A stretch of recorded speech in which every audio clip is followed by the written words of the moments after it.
The cursor blinked at me from line 847 of the authentication module, 11:47 p.m. on a Tuesday, and I was still hunting down a bug for a client deadline. The house was quiet, Emma finishing homework upstairs, Jake asleep after Little League practice, and Rebecca supposedly at a marketing dinner in Denver. I reached for my third cup of coffee, cold but still caffeinated. This was our rhythm.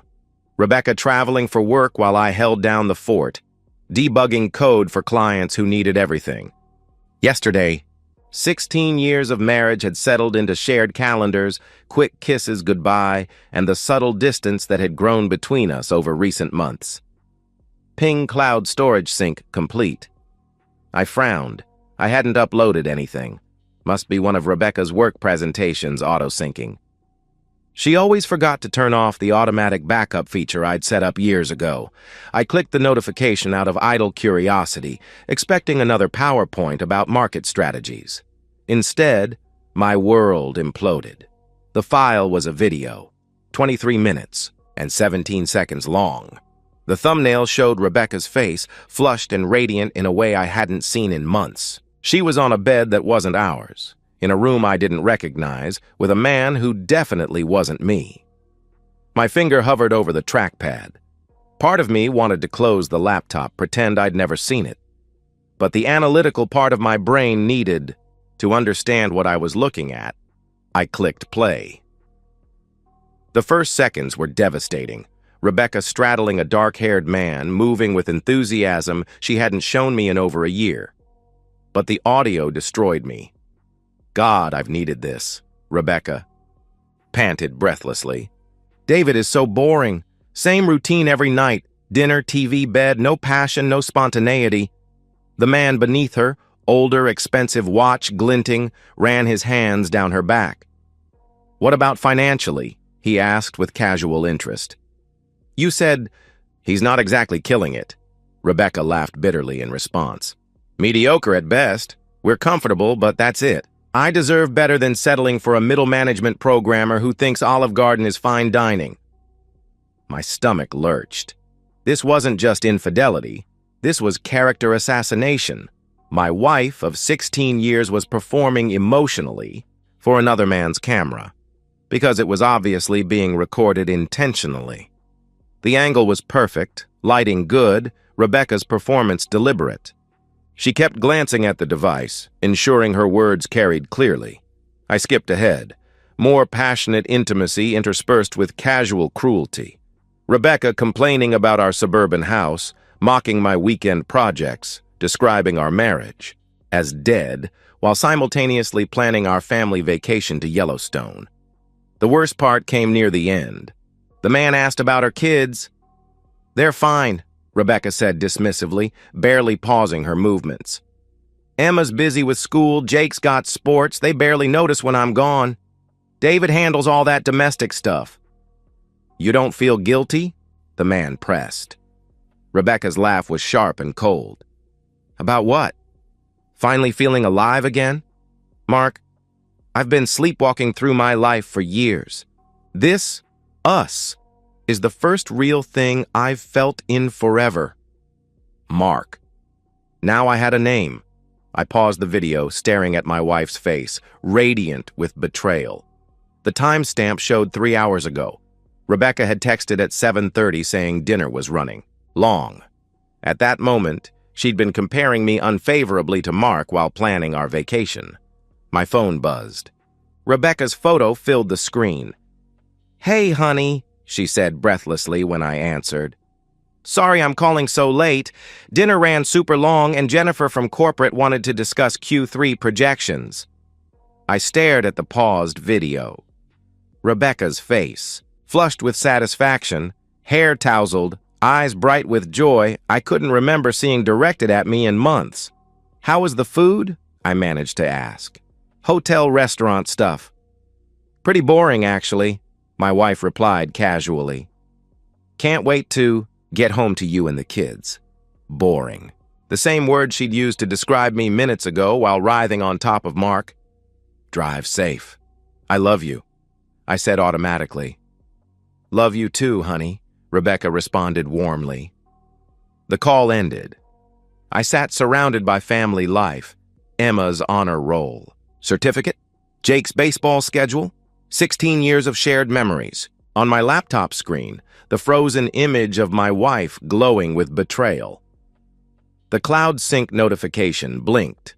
Rebecca's technological carelessness had just handed me the evidence that would change everything. She'd been careful to lie to me, but forgotten about the digital trail. I closed the laptop and listened to familiar sounds. The refrigerator humming, floorboards creaking, a car pulling into our driveway. Rebecca was home. I didn't sleep. Instead, I spent the night documenting everything. Screenshots of metadata, backup copies saved to secure locations.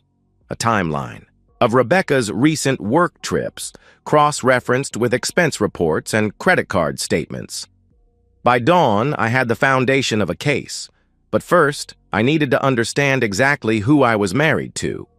Rebecca came downstairs at 7:15, humming softly. She was glowing in a way that might have seemed refreshing if I didn't know its source.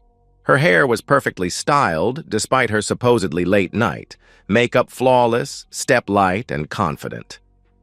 "Morning, honey," she said cheerfully, kissing my cheek with lips that had been on another man 12 hours earlier. "You're up early." Couldn't sleep. "Work stuff," I replied, studying her face for any sign of guilt. I poured her coffee, watching for any sign of guilt. Nothing. If anything, she seemed more affectionate than usual. Emma stumbled downstairs in school clothes.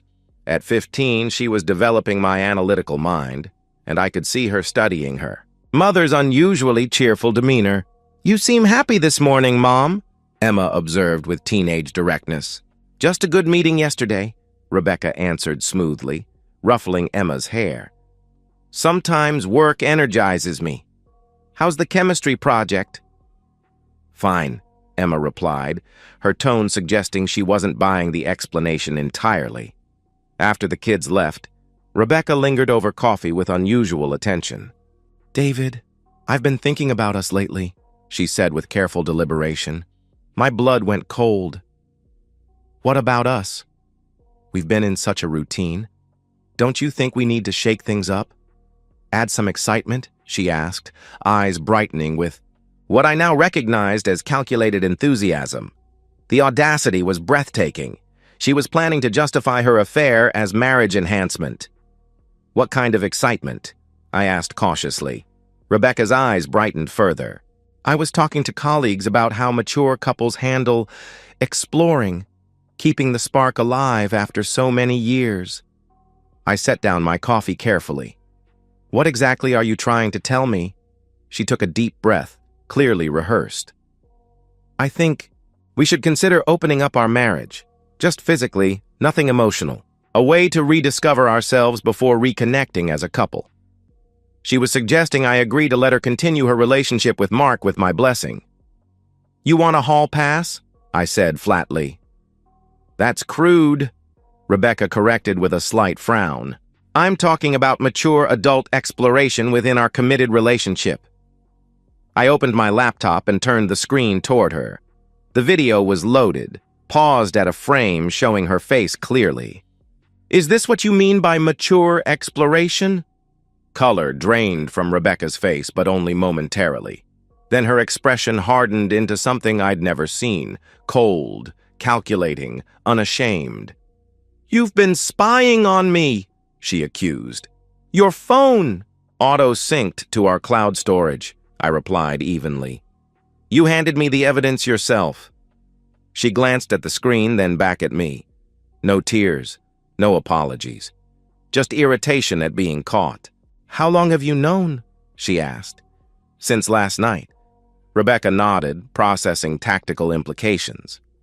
"Okay, now we can have an honest conversation about our marriage."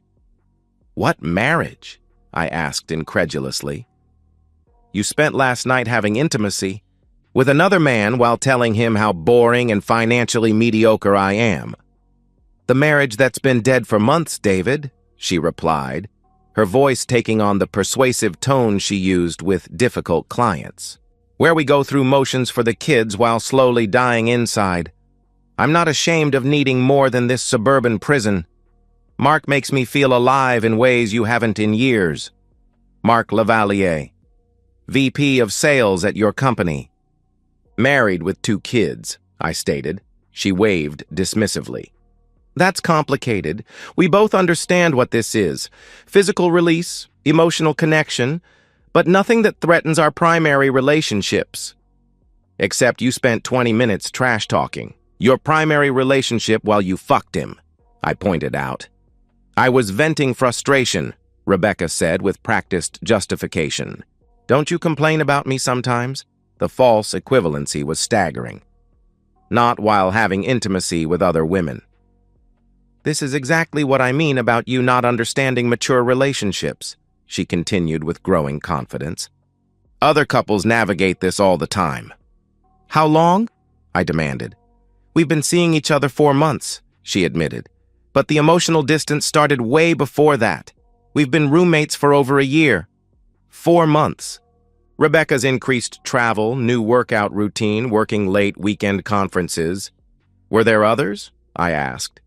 She hesitated just long enough to confirm my suspicions. A couple of brief connections at conferences, nothing serious. Jesus Christ, Rebecca. Don't be dramatic, she replied with irritating calm.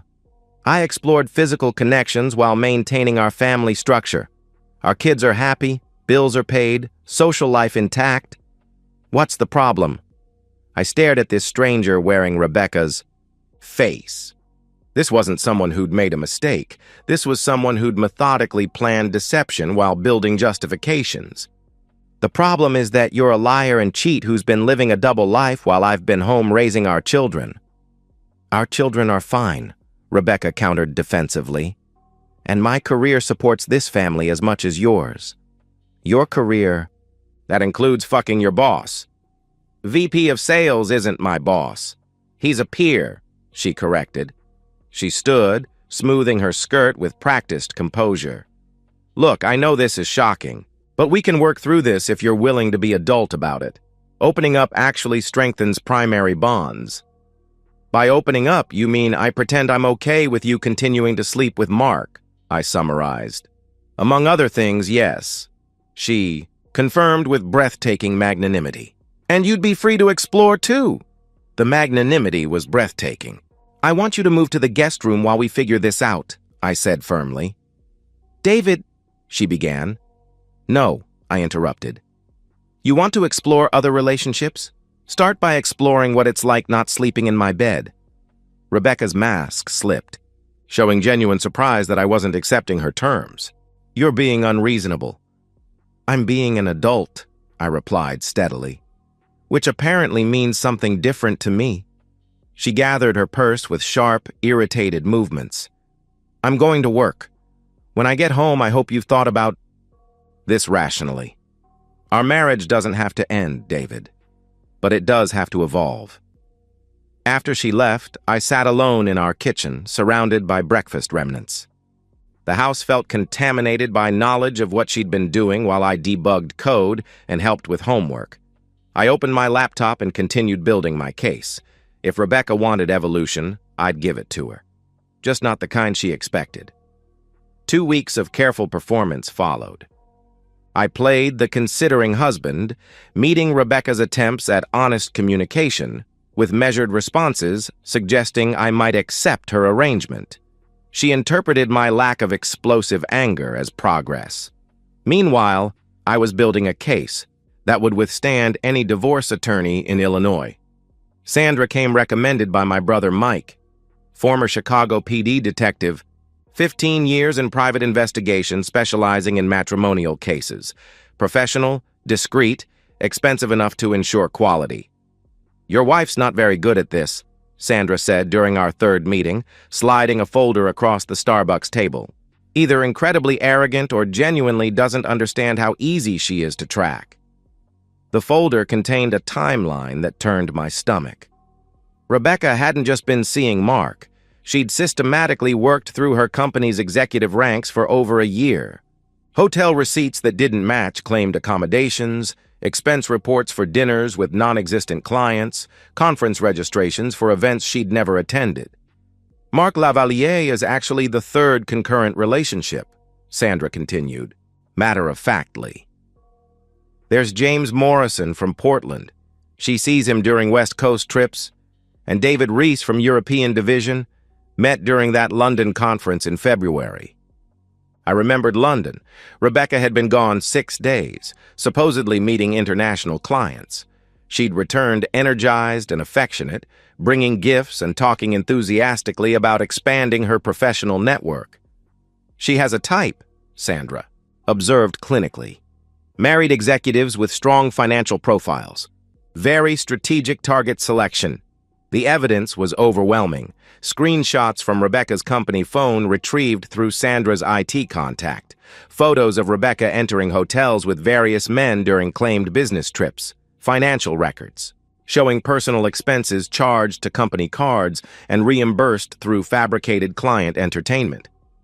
But the most damaging evidence came from Rebecca herself. She'd gotten comfortable, and comfortable people make mistakes. Like the voice recording Sandra captured of Rebecca discussing me with Mark.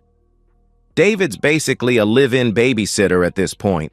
Rebecca's voice was crystal clear through Sandra's recording equipment. He's got this whole domestic routine, so I don't deal with day-to-day kid stuff. Actually pretty convenient. What about divorce? Mark's voice asked with casual interest. What about it? Rebecca responded with confident dismissal. He's conflict-averse and financially dependent on my income for the lifestyle he wants. He'll take whatever deal keeps him comfortable and avoids drama. I know exactly how to handle David. Sandra had dozens of similar recordings. Rebecca discussing her exit strategy, plans to eventually move in with whichever executive proved most advantageous, dismissive analysis of my character and earning potential. She's not wrong about being the higher earner, I admitted reluctantly. Her salary and bonuses are 30% higher. Doesn't matter, Sandra replied with professional certainty. Illinois is no fault, but adultery impacts property division and custody. Plus, she's been using marital assets to fund affairs, grounds for reimbursement claims. More importantly, Sandra documented Rebecca's increasing disengagement from family, missed parent-teacher conferences for fake client meetings, Jake's championship game skipped for a Portland weekend with James Morrison, Emma's Honor Society, induction cut short because Mark planned a surprise Chicago evening. Custody angle is your strongest play, Sandra advised. She systematically prioritized affairs over children's significant events. Any judge will notice that pattern. I studied photographs. Rebecca and Mark entering the Palmer house. Rebecca and James at a Portland restaurant that cost more than most people's weekly groceries. Rebecca alone at O'Hare with vacation luggage. Disguised as business travel. How did she think she'd never get caught? I asked, genuinely puzzled. Sandra shrugged with practiced cynicism. Compartmentalization.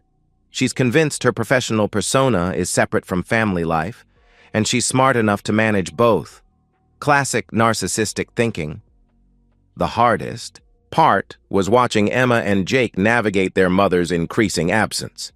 Emma had started asking pointed questions about Rebecca's travel schedule, distracted behavior during dinners, inability to attend school events that had been calendared. For months. Mom seems different lately, Emma said while I helped with calculus, her voice carrying teenage perceptiveness. More selfish, I guess? She used to ask about friends and classes. Now she just nods and scrolls through her phone. Jake was more direct in his 15-year-old honesty.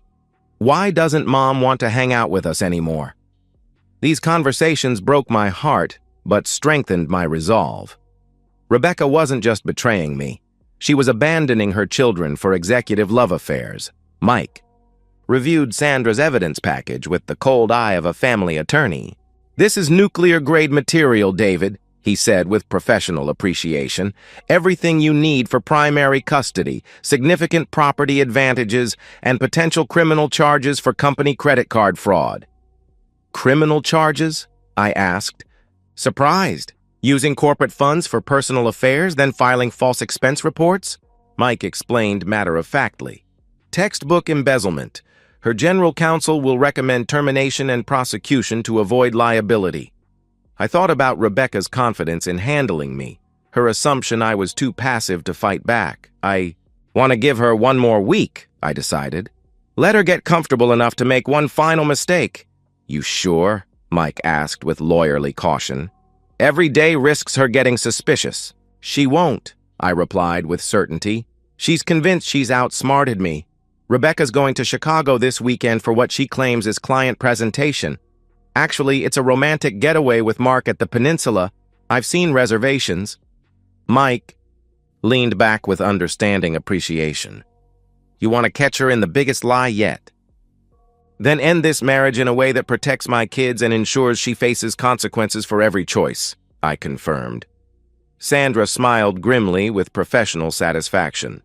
Scorched earth. I can work with that. 3 simultaneous strikes. Perfectly.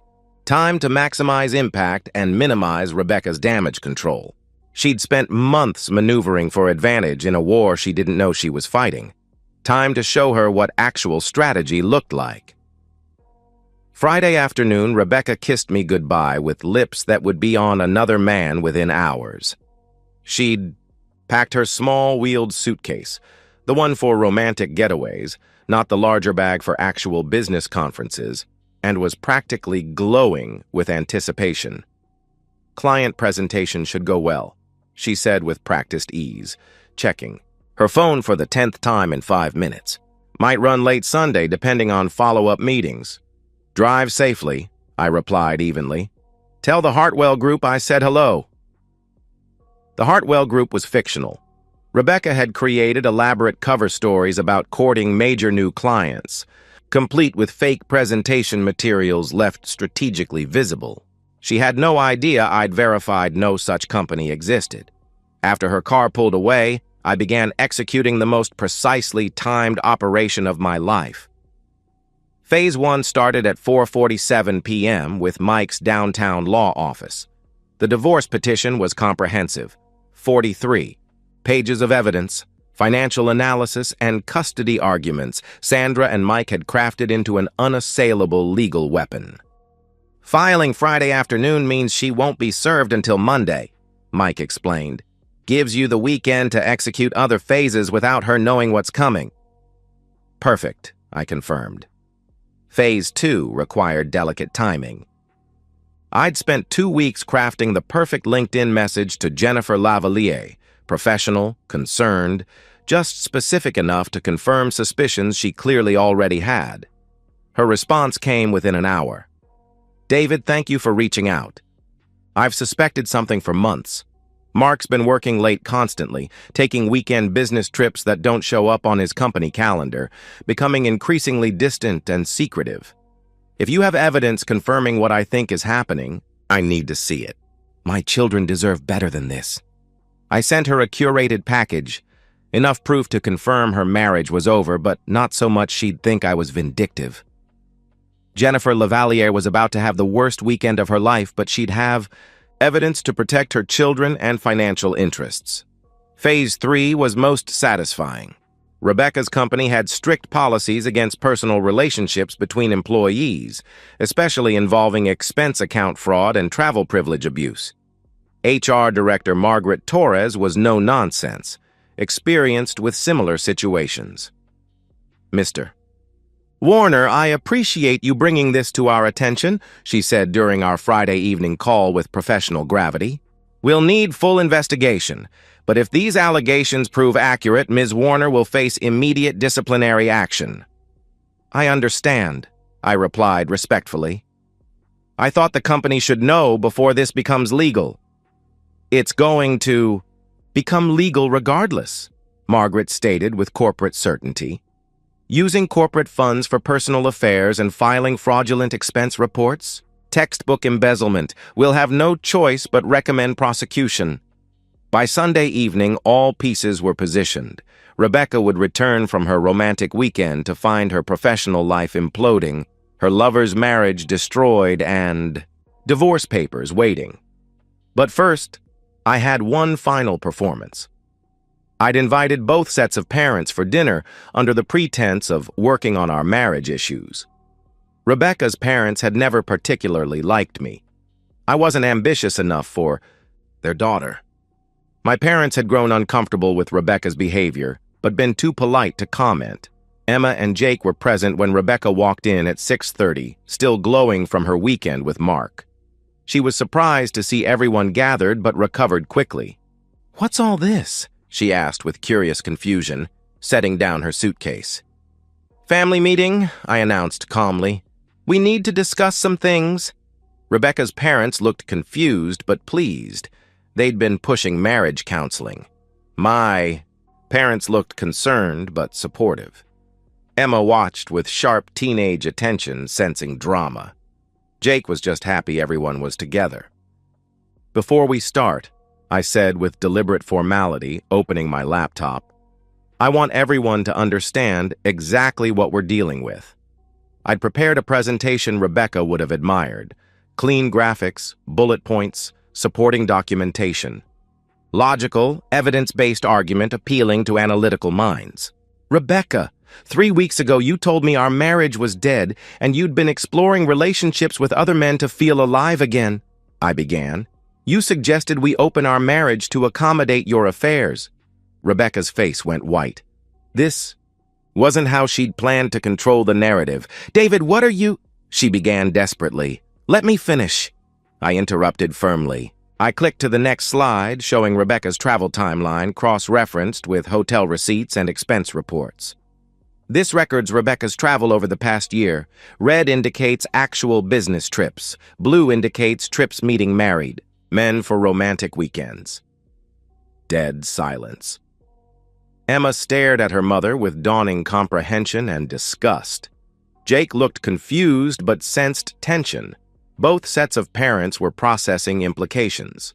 "Rebecca has been conducting simultaneous affairs with at least 3 married executives from her company," I continued with methodical devastation, "using our joint credit cards and her corporate expense account to fund these relationships while lying about client meetings and business conferences."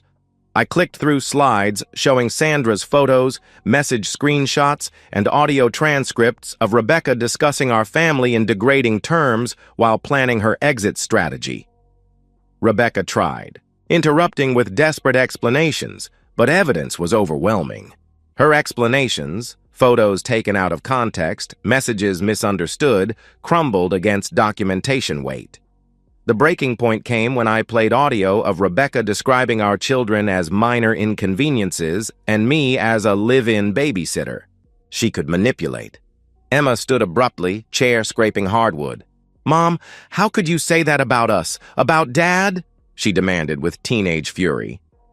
"Emma, honey, you don't understand the context," Rebecca pleaded desperately. "I understand you've been lying for months while Dad was home helping with homework. And driving us to games and conferences you were too busy cheating to attend," Emma shot back with devastating accuracy. Jake was crying, not understanding adult complexities, but recognizing family disintegration. My mother comforted him while shooting Rebecca pure disappointment. Rebecca's father cleared his throat with patriarchal authority. "Rebecca Ann, is this true?"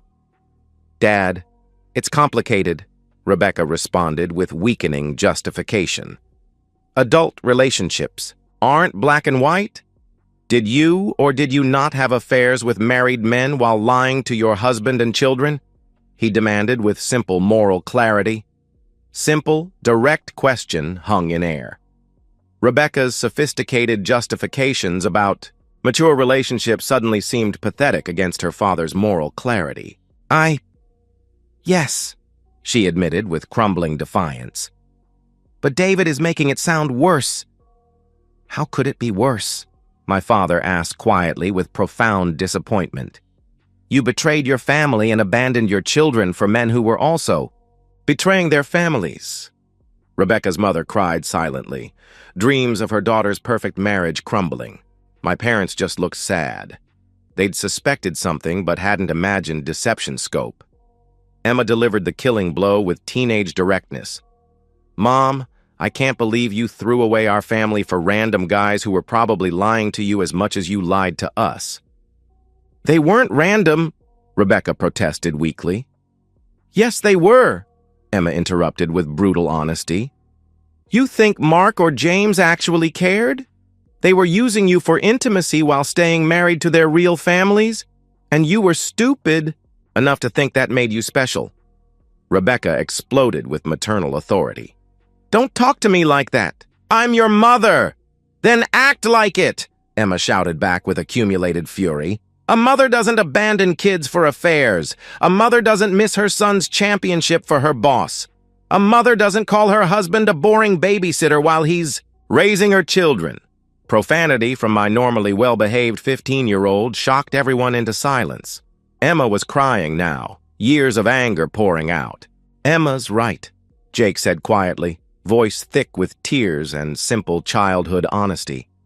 "You don't want to be with us anymore. You're always somewhere else." Rebecca looked around at 6 faces reflecting disappointment, disgust, and pity. Her parents were ashamed. My parents were supportive but sad. Her children were angry and hurt, and I was calm, methodical, finished with her forever.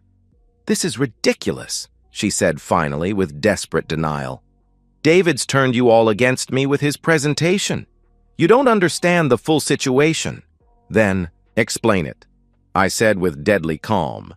"Explain how lying to your family, abandoning your children, and conducting multiple affairs while stealing from your employer represents the situation we're failing to understand." She couldn't. For all her sophistication, Rebecca had no defense against simple moral truth. She'd betrayed everyone who loved her for temporary excitement with men who were also betrayers. Rebecca grabbed her purse and keys with sharp, defensive movements. "I don't have to listen to this."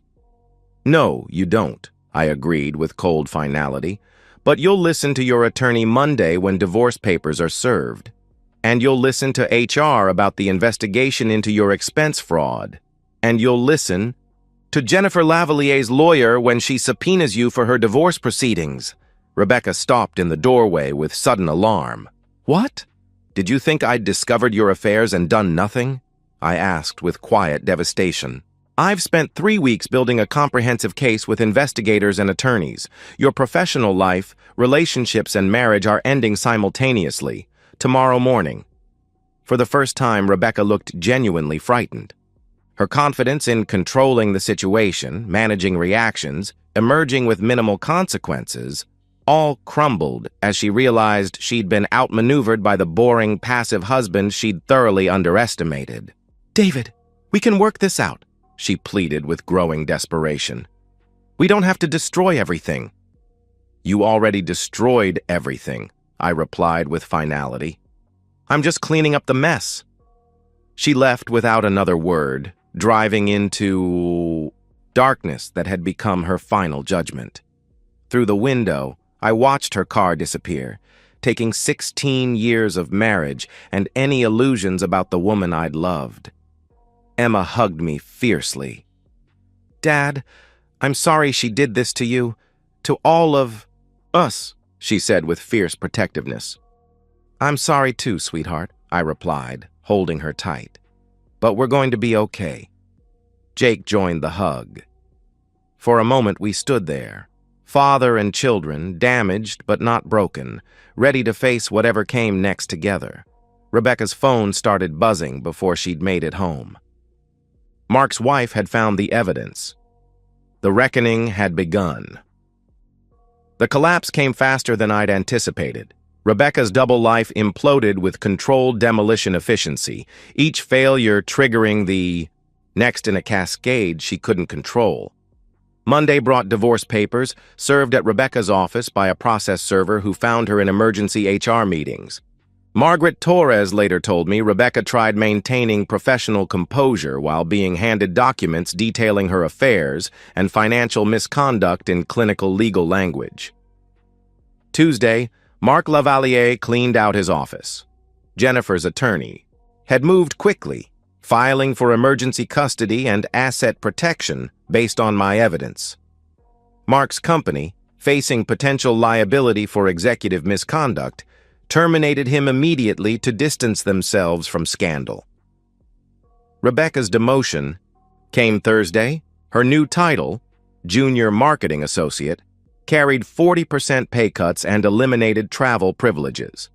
The company needed her gone but wanted to avoid wrongful termination lawsuits, so they'd created a position forcing resignation or professional purgatory. "She's basically answering phones and updating spreadsheets," Sandra told me during our final meeting with professional satisfaction. 20 years of advancement wiped out in a week. The custody hearing 6 weeks later was everything, Mike predicted. Rebecca's attorney, a tired public defender she'd been forced to hire after salary cuts made private counsel unaffordable, tried painting me as vindictive and controlling. But evidence spoke for itself. Judge Patricia Morrison reviewed Sandra's documentation with methodical attention of someone who'd seen too many families destroyed by adultery. "Ms. Warner, you missed your son's championship game for what you described as a much-needed weekend away from suburban tedium," she stated. "Is that accurate?" Rebecca shifted uncomfortably in the witness chair. "Your Honor, I was going through a difficult marriage period." "That wasn't my question," Judge Morrison interrupted with judicial authority. "Did you prioritize a romantic weekend with a married man over your 12-year-old's most important game?" Yes. But," Rebecca admitted with crumbling defiance. "And you missed your daughter's Honor Society induction for what your texts describe as an amazing night with James that was way better than watching Emma get another certificate." The judge continued relentlessly. "Also accurate?" The courtroom was silent, except for Rebecca's attorney scribbling unusable notes. Rebecca's pattern of choosing affairs over family responsibilities was documented too thoroughly for denial. Emma had asked to speak directly to the judge. At 15, her preferences carried serious weight. "Your Honor, I love my mother, but I don't trust her anymore," Emma testified with remarkable composure. "She's been lying to us for over a year while my dad held our family together. I want to live with him full-time and see Mom weekends if she even wants to." Jake's victim impact statement, written with my help but in his own words, was devastating. "My mom used to come to games and help with homework. Now she's always somewhere else with people more important than us. Dad never misses anything. I want to stay with Dad." The judge awarded me primary custody, with Rebecca receiving supervised weekend visitation. The supervision requirement stung, a clear message questioning her judgment and priorities. Financial settlement was equally brutal. Illinois' consideration of adultery and property division, combined with Rebecca's documented misuse of marital assets, left her with barely 30% of joint holdings. House, retirement accounts, and college funds remained primarily under my control. Mark's divorce proceeded even more catastrophically.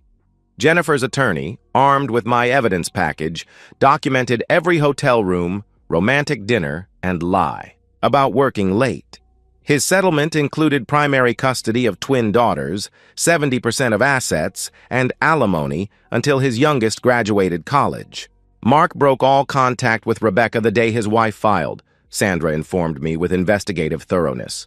His love wasn't strong enough to survive actual consequences. James Morrison and David Reese suffered similar fates as their wives. Discovered evidence I'd shared through anonymous packages. Rebecca's exciting network of powerful lovers evaporated overnight, leaving her professionally diminished, financially strapped, and romantically alone. 4 months after my initial discovery, Rebecca was forced to sell her house stake to pay legal fees and moving expenses. She'd found a studio apartment across town, cramped, expensive, and daily reminder of the life she'd traded for temporary excitement. I attended the closing, watching Rebecca sign papers transferring her stake in 16 years of shared memories, for a check barely covering first year's rent. She looked smaller somehow, diminished by consequence weight she'd never anticipated.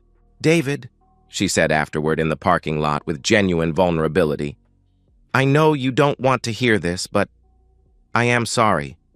I never meant for things to go this far."